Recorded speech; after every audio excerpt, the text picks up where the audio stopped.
Шаарда айдоочуларга кыйынчылык туудурган мындай көрүнүштөгү чуңкурлар ар бир көчөлөрдө кездешет.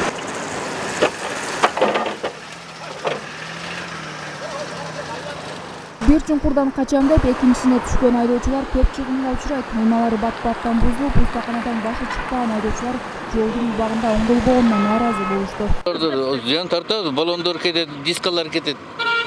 Бизде эми шаар тургундары үчүн мынандай жаман жолдор өтө кооптуу маселелерди жаратып атат. Анча-мынча ямаларды оңдоп, жолду түзөп койсо, шаардын жолундай кылып оңдоп койсо негизи. Жол жаман, бириден алып калсаң бириге түшөсүң. Ошо жерлерди бир оңдотсо болобу, болбойбу? Шаардын жолдорунда мындай чуңкурлардын пайда болушуна жаңы курулуп жаткан көп кабаттуу үйлөргө таза суу же канализация тартуу учурунда бузулат.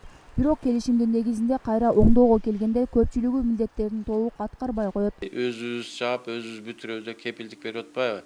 Но ушул нерсеси бизге акыркы мезгилде аябай эле көп мындай жаман сөздөр биздин тарапка тийип атат. Биз ошон үчүн былтыркы жылы 2020 ушул нерседен арылайлы деп өзүбүздүн ишканага сертификат алдык, асфальттоо жөнүндө. Мына ушундай компаниялар менен келишпестиктерди болтурбоо иретинде алдын ала төлөмдөрүн төлөп, чукулган жолду кайра калыбына келтирүүнү жолдор башкармалыгы өз жоопкерчилигине алышкан. Шаарда азыр казуулар болот.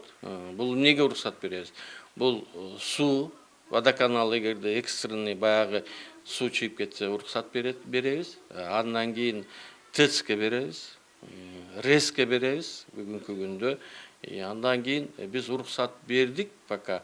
Эң эмеси Ломоносов мектебинин окуу эмеси бүтүп калып, акчасын кеч алышкан экен. Бүтүрүүбүз дегенден биз ошол Ломоносов мектебинин эмесине макулдук бердик. Бүгүн алар ошол бир айдын ичинде толук бүтүрүп жаап кетебиз. Анан калган нерселерин кепилдик берди. Жаз шаары менен ал жерде да кайрадан асфальт басып берди. Шаардагы бул оңдоо чуңкурларды жаз келери менен оңдолуп, баштапкы абалына келерин жолдор башкармалыгы маалымдады. Айымкан Исалыгы, Зазан Бузирков, Ынтымак.